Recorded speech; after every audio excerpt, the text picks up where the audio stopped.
Shalom, saya Pastor Hadiar Soadi. Selamat datang di keluarga Allah di ICC Rosemead pada hari ini. Dalam ibadah online yang akan kita adakan, saya percaya saudara akan diberkati, diubahkan, dan dipakai oleh Tuhan. Itulah sebabnya saya mohon supaya saudara persiapkan hati saudara untuk izinkan Roh Kudus bekerja dan menjamah hidup saudara. Tuhan memberkati, selamat beribadah.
sesuatu. Kami perlukan keajaiban-Mu. Kami butuhkan sentuhan tangan-Mu. Kami tak dapat jalan sendiri.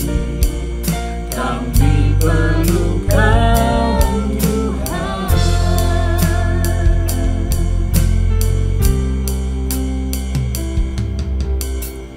Kemanakah kami mencari kasih sejati? Kemanakah kami berseru saat badai datang menderu?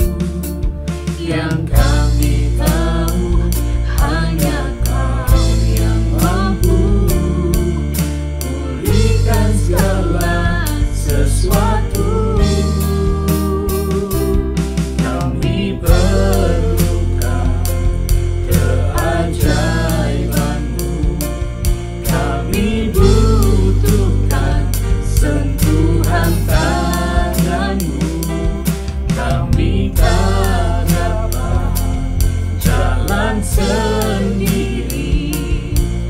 Kami perlu Kau, Tuhan.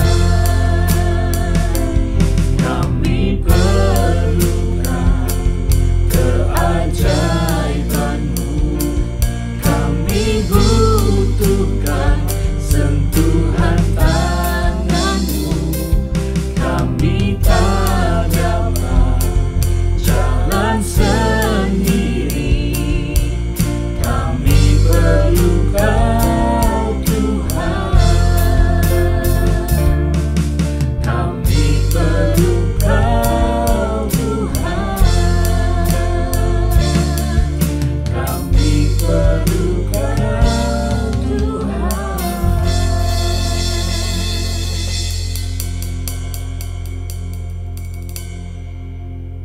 Selamat datang kembali di ibadah online service ICC Rosemead pada hari ini. Saudara yang kekasih, hari ini saya beri judul khotbah saya itu pahlawan yang gagah berani, yang saya ambil dari kitab Hakim-Hakim pasal ke-6, 7, dan 8. Namun karena waktu, saya tidak akan membacakan seluruh pasal. Saudara bisa baca sendiri di rumah pasal 6, 7, dan 8 dari kitab Hakim-Hakim. Tetapi saya akan membacakan ayat-ayat yang berhubungan dengan poin-poin yang akan saya bagikan, yaitu di Hakim-Hakim 6 ayat 1 sampai ke 6. Mari kita buka Hakim-Hakim 6 ayat yang pertama sampai ke 6. Saya bacakan ya. Gideon diangkat menjadi hakim, tetapi orang Israel melakukan apa yang jahat di mata Tuhan. Sebab itu Tuhan menyerahkan mereka ke dalam tangan orang Midian 7 tahun lamanya. Dan selama itu orang Midian berkuasa atas orang Israel. Karena takutnya kepada orang Midian itu, maka orang Israel membuat tempat-tempat perlindungan di pegunungan, yaitu gua-gua dan kubu-kubu. Setiap kali orang Israel selesai menabur, datanglah orang Midian, orang Amalek, dan orang-orang dari sebelah timur, lalu maju mendatangi mereka. Ayat keempat, berkemalah orang-orang itu di daerah mereka, dan memusnahkan hasil tanah itu sampai ke dekat Gaza, dan tidak meninggalkan bahan makanan apapun di Israel, juga domba atau lembu atau keledai pun tidak. Sebab orang-orang itu datang maju dengan ternaknya dan kemahnya, dan datangnya itu berbanyak-banyak seperti belalang. Orang-orangnya dan unta-untanya tidak terhitung banyaknya. Sekaliannya datang ke negeri itu untuk memusnahkannya. Ayat yang terakhir, sehingga orang Israel menjadi sangat melarat oleh perbuatan orang Midian itu, lalu berserulah orang Israel kepada Tuhan. Kitab Hakim-Hakim adalah periode di mana bangsa Israel berada di bawah pemimpin-pemimpin yang berlainan, yang disebut Hakim-Hakim. Setiap kali mereka meninggalkan Tuhan, maka mereka ditindas oleh bangsa-bangsa lain. Salah satu dari para hakim-hakim adalah Gideon, yang dibangkitkan Tuhan untuk membawa kelepasan dan menjadi pemimpin pada waktu bangsa Israel ditindas oleh bangsa Midian selama 7 tahun lamanya. Karena takutnya bangsa Israel kepada orang Midian ini terkenal sebagai orang yang jahat dan ganas gitu loh. Dan mereka ini saking ketakutannya kepada bangsa Midian, orang Israel ini membuat tempat-tempat perlindungan di pegunungan, di goa-goa, untuk mereka bisa menabur hasil harvest mereka supaya nggak diambil oleh bangsa Midian ini dan orang-orang Amalek. Karena saking takutnya, jumlahnya juga sangat banyak, mereka itu lama-lama menjadi gemetar dan tidak punya percaya diri. Dan mereka juga bukan cuma tidak punya percaya diri, mereka melarat, mereka miskin, tambah miskin, tambah miskin. Bisa bayangkan 7 tahun di bawah penguasaan orang Midian yang ganas, yang jahat sekali perbuatan mereka. Karena penindasan yang dialami oleh bangsa Israel, mereka pun berseru kepada Tuhan. Karena ini bukan pertama kalinya mereka berseru kepada Tuhan. Telah banyak kali mereka melakukan apa yang jahat di mata Tuhan, karena mereka selalu lupa akan kebaikan Tuhan, di janji-janji Tuhan waktu mereka keluar dari tanah Mesir. Mereka kembali lagi menyembah ilah-ilah yang lain. Mereka membuat patung-patung, mereka membuat baal-baal, dan mereka menjadikan itu sebagai Tuhan mereka. Namun setelah bencana mulai menimpa, mereka kembali berbalik mencari Allah yang benar. Dalam kisah ini, suatu hari malaikat Tuhan datang dan menampakkan diri kepada seorang yang bernama Gideon. Tuhan berfirman melalui malaikat ini, "Hai, engkau pahlawan yang gagah berani." Jawab Gideon, "Gagah berani kenapa? Untuk apa?" Gideon bilang, Tuanku, jika engkau menyertai kami, mengapa semuanya ini menimpa kami? Di manakah segala perbuatan-perbuatan Tuhan yang ajaib yang diceritakan oleh nenek moyang kami? Saya percaya waktu Gideon ini masih muda. Waktu dia masih kecil, mungkin dia sering mendengar cerita dari papa, kakek, nenek dia, uncle, mungkin paman mereka, dia, kalau Tuhan itu Tuhan yang sangat baik. Tuhan yang membawa mereka dari tanah Mesir, dari tanah perbudakan kepada tanah perjanjian, yaitu tanah Israel. Kenapa kalau Tuhan baik, kenapa ini sampai terjadi? Kenapa ini semua menimpa kami, kata Gideon dalam hati dia. Dan dia juga berdalih kepada Tuhan, "Di mana engkau, Tuhan, selama ini?" Malah di ayat yang pertama dikatakan, Tuhan membuang kami ke dalam cengkraman orang Midian. Mari kita berhenti sejenak untuk melihat keadaan dunia saat ini yang ditimpa oleh wabah pandemi COVID-19. Rasanya melihat keadaan ini, penindasan yang ada pada saat ini, kita ingat apa yang kata Gideon kepada malaikat Tuhan. "Kalau engkau menyertai kami, kenapa semuanya ini terjadi? Kenapa semuanya ini menimpa kami, Tuhan?" Saudara, Gideon berkesimpulan bahwa Tuhan tidak peduli. Tuhan tidak care lagi sama umatnya. Seakan-akan Gideon merasa Tuhan udah gak ada lagi. Tuhan bukan Tuhan yang konsisten. Tuhan bukan Tuhan yang adil. Dia kecewa karena dalam keadaan yang sangat menimpa, melarat, susah, ketakutan, Tuhan gak nongol, Tuhan tidak ada. 7 tahun lamanya mereka merasakan itu. Bisa merasakan kesusahan Gideon dan bangsa Israel. Kita yang baru tahun ini ditimpa oleh pandemik dan wabah sakit penyakit ini, sudah rasanya kita pengen keluar dari situasi ini, keadaan ini. Betul saudara? Di ayat yang pertama dikatakan, Tuhan menyerahkan mereka ke dalam tangan orang Midian 7 tahun lamanya. Lebih keras lagi Tuhan rasanya membuang mereka ke tangan orang Midian. Namun satu hal yang saya mau katakan kepada saudara sekalian, kita harus menyadari, sekalipun kita berada di dalam keadaan yang buruk, itu tidak berarti Tuhan mempunyai niat yang buruk kepada kita. Ingat janji Tuhan di firman-Nya, di Yohanes 3 ayat 16 mengatakan, barang siapa yang percaya akan dia menganugerahkan anak yang tunggal. Dan bagi siapa yang percaya, tidak akan binasa, melainkan hidup yang kekal. Tuhan begitu mengasihi kita, Dia memberikan anak yang tunggal, satu-satunya untuk kita bisa mengalami keselamatan. Jadi bukan rencana Tuhan, juga bukan niat Tuhan kalau kita saat ini mengalami keadaan yang buruk. Di pasal 6 ayat yang ke-14, Gideon kembali di waktu berbincang-bincang dengan malaikat Tuhan. Malaikat Tuhan berkata, pergilah dengan kekuatanmu itu, selamatkanlah orang Israel dari cengkraman orang Midian. Bukankah aku mengutus engkau? Kata Tuhan. Terus Gideon berdalih lagi, Tuhan, dia bilang, Tuhan, dengan apakah aku akan menyelamatkan orang Israel? Ketahuilah, aku adalah kaum yang kecil.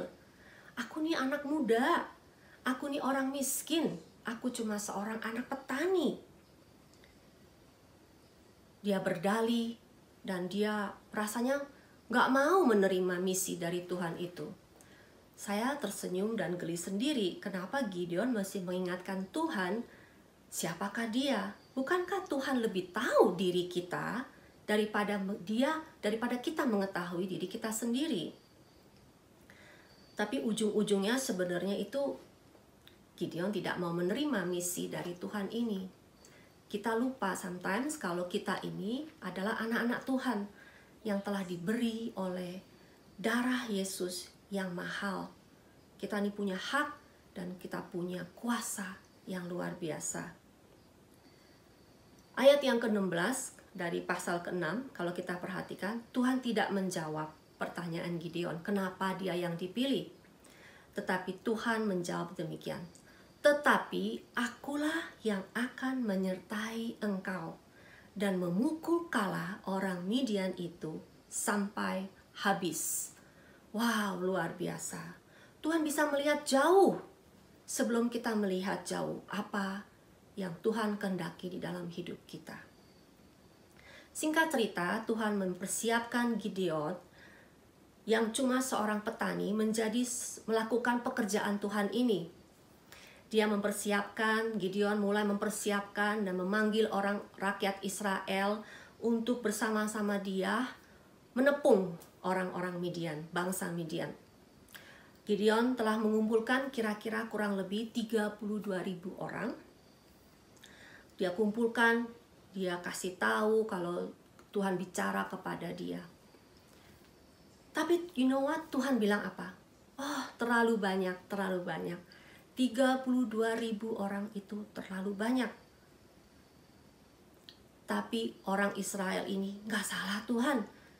Orang Midian itu, Alkitab mengatakan, firman di kitab suci mengatakan, banyaknya itu seperti belalang saking banyaknya. Dan kitab suci mengatakan kira-kira jumlah orang Midian itu 135.000 orang. Jadi 32.000 orang untuk bangsa Israel itu sebenarnya nggak banyak. Tapi kenapa Tuhan bilang banyak, kebanyakan? Dan Tuhan tahu dari 32.000 orang itu banyak yang ketakutan dan gemetar. Nggak mungkin mereka mau maju berperang melawan orang Midian. Ketemu aja udah takut, boro-boro untuk berperang. Remember, mereka selalu bersembunyi di gua-gua dan di kubu-kubu. Tapi Tuhan mau menunjukkan kalau peperangan ini, misi ini, Tuhan yang melakukan, bukan manusia yang melakukan semata-mata. Akhirnya dari sisa 32.000 itu, Tuhan bilang, pulang, yang takut pulang aja. Yang takut, yang gentar suruh pulang. Dan Gideon suruh pada pulang, tinggallah cuma kira-kira 1/3 dari orang Israel yang tinggal, kira-kira 10.000 orang. Tuhan bilang, masih terlalu banyak, kata Tuhan. Aku tidak mau segitu banyak jumlahnya. Tuhan bilang begini kepada Gideon kembali. Suruh orang yang 10.000 itu ke tepi sungai dan minum air. Lihat caranya mereka minum.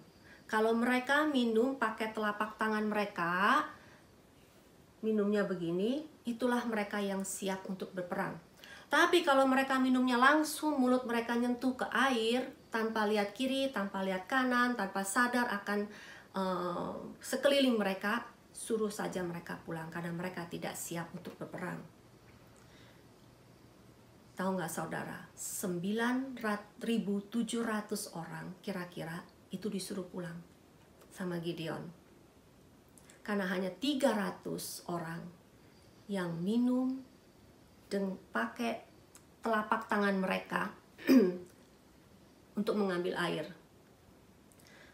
Tuhan rasanya sengaja ya melakukan hal ini. Kalau kita pikir-pikir, mana mungkin 300 tentara bisa mengalahkan orang Midian yang terkenal kejam, yang terkenal jahat. Dan jumlah mereka itu banyak sekali, 135.000 orang. Kalau kita pikir pakai akal manusia, orang Israel itu tidak akan menang. Tapi Tuhan mau membuktikan kepada bangsa Israel dan kepada musuh-musuhnya kalau Gideon dan pasukannya akan menang di misi ini bersama Tuhan. Waktu saya renungkan dan kembali baca kembali cerita ini, Tuhan, apa sih yang Kau mau saya bagikan melalui cerita ini? Tuhan berikan suatu statement, suatu kalimat yang saya renungkan dari minggu lalu, yaitu pahlawan yang gagah berani. Saya tanya Tuhan, berani apa Tuhan? Berani di sini nih berani apa? Saya temukan 3 pelajaran yang saya dapati dari pahlawan yang gagah berani itu. Yang pertama, Gideon berani menghancurkan Mesbah Baal sebelum dia pergi berperang. Kalau saudara baca di Hakim-Hakim pasal yang ke-6 ayat ke-27 dikatakan, kemudian Gideon membawa 10 orang hambanya dan diperbuatnyalah seperti yang difirmankan Tuhan kepadanya. Tetapi karena ia takut kepada kaum keluarganya dan kepada orang-orang kota itu untuk melakukan hal itu pada waktu siang, maka dilakukannya pada waktu malam. Gideon menghancurkan Mesbah Baal sebelum dia pergi berperang.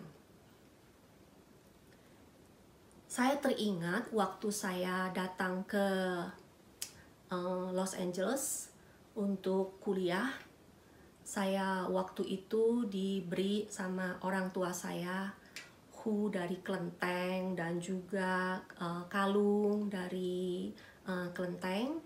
Tujuannya itu untuk saya dijagai, dilindungi, tetap sehat, dan sekolahnya pinter, berhasil, dan kemanapun saya berada, saya taruh itu di dompet saya dan di kamar saya. Dan orang tua saya itu karena jauh jaraknya, mereka ada di Jakarta, dan mereka berharap itu dan kalung itu bisa menjagai dan melindungi saya. Tapi di tahun kira-kira tahun 1992, saya menerima Tuhan sebagai juru selamat dan raja dalam hidup saya. Dan saya akhirnya tahun 93 saya memberikan diri saya untuk dibaptis. Dan hari itu hari Minggu akan ada baptisan di gereja. Saya ingat beberapa hari sebelum saya dibaptis, saya teringat saya masih simpan dan kalung yang dari kelenteng itu dari orang tua saya. Dan saya memberanikan diri menelpon seorang teman sahabat saya untuk datang ke apartemen saya untuk mendoakan saya dan keluarga saya. Saya memberanikan diri untuk membuang itu dan kalung yang diberikan oleh orang tua saya itu, dengan diam-diam saya mau membuangnya itu. Saya rindu sekali untuk mengalami kasih dan kuasa Tuhan dalam hidup saya lebih-lebih lagi, terutama untuk keluarga saya yang belum mengenal Tuhan Yesus. Begitu juga dengan Tuhan inginkan dalam kehidupan kita. Tuhan rindu kita membawa kita kepada kelepasan, kemenangan, kebebasan dari dosa-dosa dan ilah-ilah lain yang ada di dalam kehidupan kita. Apa sih Baal-Baal? Ilah-ilah yang ada di dalam hidup kalian saat ini. Tuhan Yesus mau Dia sendiri yang menjadi utama di dalam kehidupan kita. Karena hanya Yesus yang bisa membawakan kita kemenangan demi kemenangan. Jadi itu yang pertama, Gideon itu berani membuang Baal-Baal yang selama ini ada di bangsa Israel. Yang kedua, kita bisa ketemukan kalau Gideon berani memberikan persembahan kepada Tuhan. Di Hakim-Hakim pasal yang ke-6 ayat 25-26 dikatakan, kemudian Gideon diperintahkan oleh Tuhan untuk mengambil seekor lembu jantan kepunyaan ayahnya, yaitu lembu jantan yang kedua berumur 7 tahun. Di situ dia mengambil lembu jantan dan dia mempersembahkan korban bakaran. Sudah lama sekali orang Israel tidak pernah memberikan korban bakaran kepada Tuhan. Dan Gideon dengan taat, karena dia mengasihi Tuhan, dia taat dan dia mempersembahkan yang terbaik kepada Tuhan pada saat itu. Dan Tuhan sangat senang sekali hatinya melihat perbuatan Gideon. Memiliki gaya hidup memberi itu tidak mudah, saudara sekalian. Ada suatu moral lesson dari seorang ibu kepada anaknya, anak perempuan yang masih kecil. Mereka ke gereja satu hari bersama-sama dan mamanya ini berikan kepada anaknya, karena ini moral lesson, dia pengen menguji anaknya ini. Dia berikan persembahan untuk anak ini masukkan ke kantong kolektor. Dia berikan $1 dan koin 1 quarter. Terus dia bilang, oke, nak, namanya siapa misalnya, Janet, give you this $1 and a quarter. Yang mana yang kamu kasih ke kantong kolektor, yang lainnya kamu boleh simpan, oke? Itu buat kamu. Terus setelah ibadah selesai, pulang, anaknya ditanya sama ibunya, Janet, tadi kamu kasih berapa ke kantong persembahan? Kata Janet like this, well, said her, I was going to give the $1. But just before the collection, the man in the pulpit said that we should all be cheerful givers. I know I would be a lot more cheerful if I give the quarter. So I did. Jadi anak ini bilang, itu orang yang di pulpit bilang, kasihlah dengan sukacita, memberi dengan sukacita. Jadi kata pikir-pikir saya, ya udah saya lebih sukacita kalau saya kasih yang quarter aja, jadi yang $1 saya bisa simpan. Seringkali kita punyai pemikiran dan tindakan seperti anak kecil ini ya. Kalau kita mau memberi kepada Tuhan dan juga memberkati yang lain, kita pikir-pikir kasih yang bagus atau kasih yang kurang bagus ya. kasih perpuluhan atau nggak usah ya, kasih persembahan atau tidak perlu ya. Kita sering mengimbang-imbang. Udahlah kita pilih yang biasa, yang nggak bagus aja deh untuk kasih orang ini, yang lebih bagus kita simpan. Dari cerita ini kita belajar untuk dari Gideon kita mempersembahkan yang terbaik kepada Tuhan. Saya bersyukur, saya dan suami bersyukur waktu anak saya yang pertama Alicia baru dia dapat full time internship. Jadi waktu awal bulan dia terima paycheck yang pertama sebagai full time pegawai. Dia datang bilang kepada kita kalau dia mau memberi buah sulung. Jadi seluruh paychecknya itu dia akan kembalikan kepada Tuhan. Dia berikan seluruh paychecknya itu kepada Tuhan. Dan saya bersyukur kalau anak ini mempunyai kasih kepada Tuhan dan makanya dia rela untuk memberikan seluruh paychecknya kepada Tuhan. Poin yang ketiga itu Gideon berani menanggapi panggilan Tuhan dalam hidupnya. Seringkali Tuhan memanggil kita untuk melakukan suatu tugas, suatu pelayanan. Dan saya perhatikan banyak yang suka berdalih. Sebenarnya dia itu nggak mau menerima tugas itu. Seringkali kita kasih 1001 macam alasan. Ujung-ujungnya sebenarnya dia nggak mau menerima tugas itu. Saya teringat ada satu firman Tuhan di 1 Korintus 1 ayat yang ke-27 mengatakan demikian. Tetapi apa yang bodoh bagi dunia dipilih Allah untuk melakukan orang-orang yang berhikmat. Dan apa yang lemah bagi dunia dipilih Allah untuk melakukan apa yang kuat. Jadi berikanlah hatimu dan taatlah kepada Tuhan. Jangan biarkan kita mengabaikan panggilan Tuhan dan tugas Tuhan buat kita. Saya tutup dengan suatu kisah nyata dari seorang yang bernama Ray Blankenship. Orang ini tinggal di Ohio, ini kisah nyata. Rumahnya dia itu di Ohio ada suatu tepi sungai kecil yang cukup deras airnya. Dan waktu kejadian itu di Ohio itu kira-kira ada udah hujan 10 hari lamanya. Jadi sungainya yang di pinggir rumahnya itu airnya agak tinggi, cukup tinggi sampai merata ke daratan. Suatu pagi dia waktu minum orange juice lagi mau makan breakfast, dia melihat ke window depan dan mengagumi alam di depan. Hujan udah berhenti, 10 hari hujan itu turun.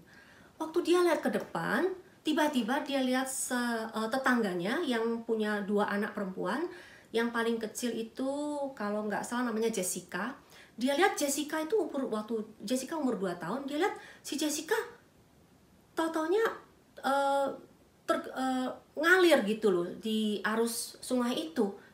Wah, dia langsung teriak kepada istrinya, telepon polisi, telepon 911. Dia lari dan dia kejar itu anak.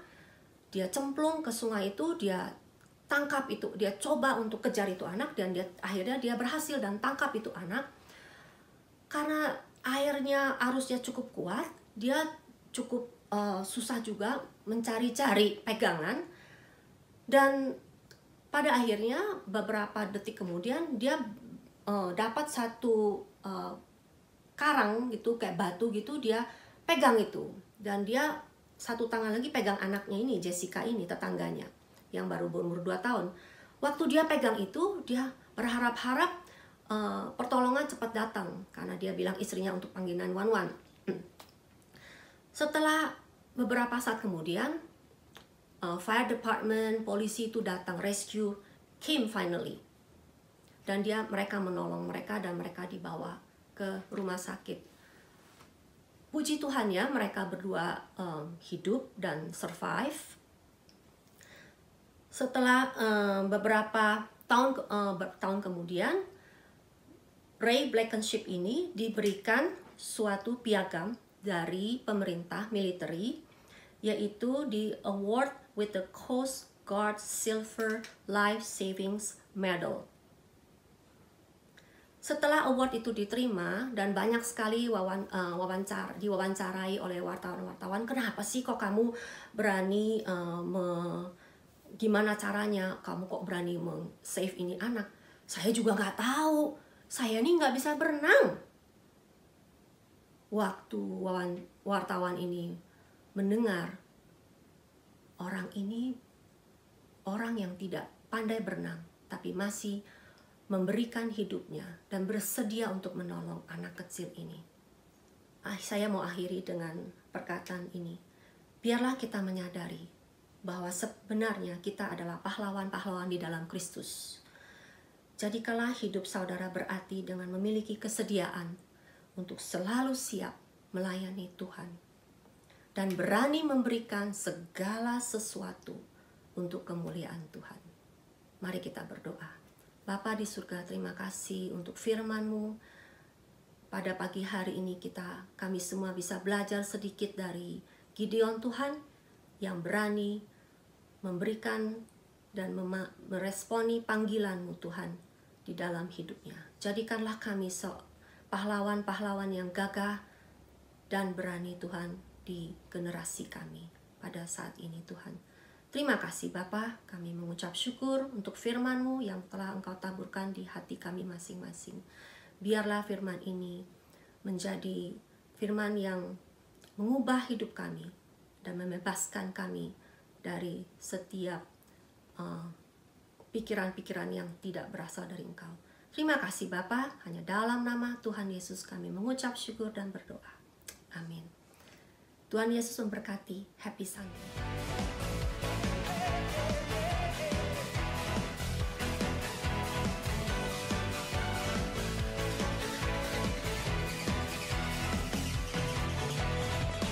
Pelukis cakrawala merangkai jagat raya, pencipta alam semesta. Kuasa lawatanmu, kebangkitan pasti terjadi. Datanglah dan berkata, Ku akan berkuasa. Saat hati bersatu, menaikkan pujian, belenggu dipatahkan, mujizat dinyatakan. Praise our God.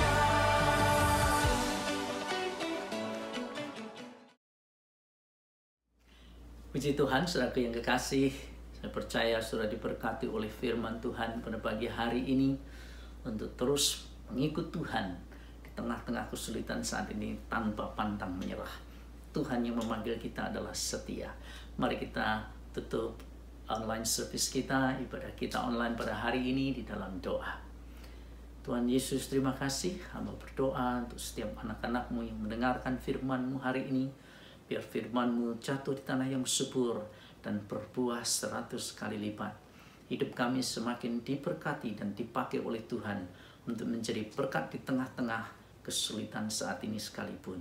Karena Engkaulah Tuhan yang tetap bertahta, Tuhan yang tetap melakukan rencananya dan rencananya yang tidak pernah gagal. Terima kasih, pakai hidup kami untuk kemuliaan-Mu Tuhan. Bila damai sejahtera yang daripada Allah Bapa, kasih yang di dalam Yesus Kristus dan persekutuan yang manis menyertai kita sekalian dari hari ini sampai Yesus datang kembali. Maranatha, semua yang mengasihi Tuhan katakan amin.